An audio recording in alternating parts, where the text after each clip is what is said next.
Commitment 2018 coverage now in the race for Santa Cruz County District 4 Supervisor. 5 candidates vying for the seat. If one wins a majority, that candidate will win it outright. If not, the top 2 vote getters move on to a runoff race. That happens in November. Okay, so last night we introduced you to the first 2 candidates in the race. Tonight, we're introducing you to the other 3, Jimmy Dutra, Felipe Hernandez, and Leticia Mendoza. Action News reporter Brittany Nielsen has more on the candidates.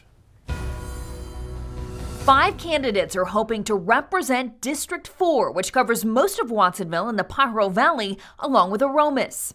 An entrepreneur about to complete his public policy master's degree, Jimmy Dutra says he's ready to lead a district that needs a new generation of leadership. He spent the last 4 years on the Watsonville City Council and is currently mayor pro tem. As supervisor, he wants to tackle homelessness first. And this is something that we definitely need to address here down in South County. We see this increasingly grow in our sloughs, and we see, people by the droves coming down to Watsonville without housing. His second focus, county roads and infrastructure. I can't tell you one road that has been repaved, maintained out in the county. Once you leave city limits, it is a whole different ballgame when it comes to the roads. You look at roads like Lakeview and parts of Green Valley Road and Home Road and Paulson. I mean, these are roads that are definitely in need of assistance. Parks also a priority for Dutra. He worked with private businesses and donors to renovate this park on Davis Avenue in Watsonville when the city simply didn't have the funds. I said, okay, well, I don't accept no for an answer. I'm very persistent. We now have a flourishing community garden.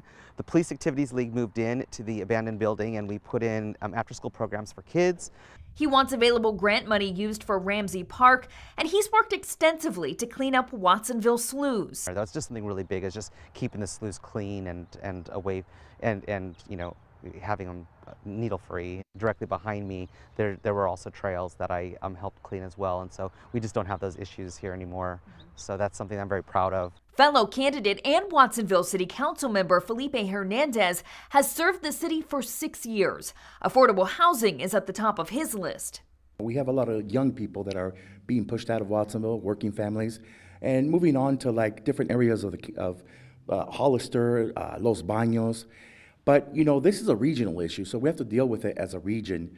Transportation, the next most serious issue Hernandez wants to take on. Whether it's highway widening, creating a shoulder for HOV lanes, or creating an option for rail in the future. Homelessness in South Santa Cruz County also a priority for Hernandez, who says all local communities will need to be part of a solution. From Scotts Valley to Watsonville, it can't just be one island. As a council member, Hernandez has worked to ramp up pedestrian and bike safety. From the downtown revitalization, we included things like bulb outs to make crossing the street safer.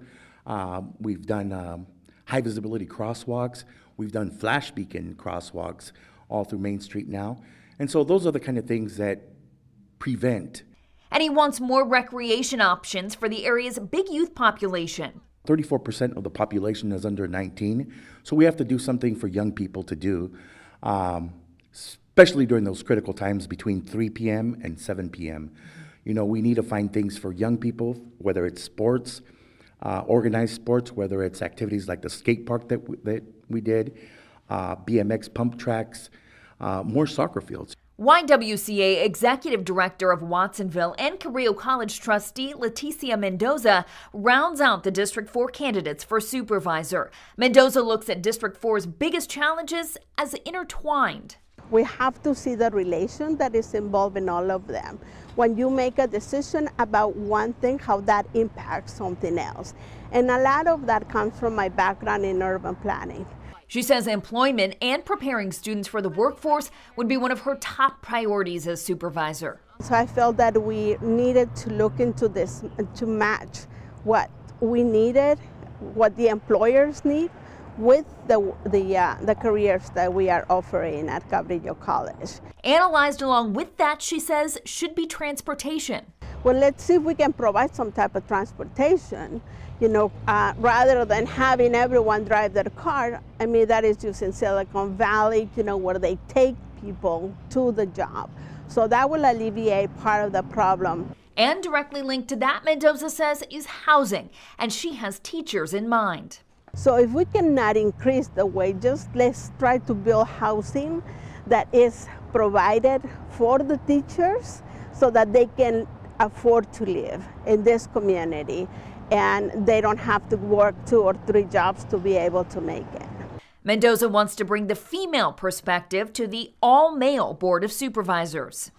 5 candidates competing for your vote for Santa Cruz County District 4 Supervisor. In Watsonville, Brittany Nielsen, KSBW, Action News 8. Well, coming up tomorrow on Action News, we're going to take a look at the District 3 Supervisors race in San Benito County. We will introduce you to 2 of the 5 candidates running in next month's election.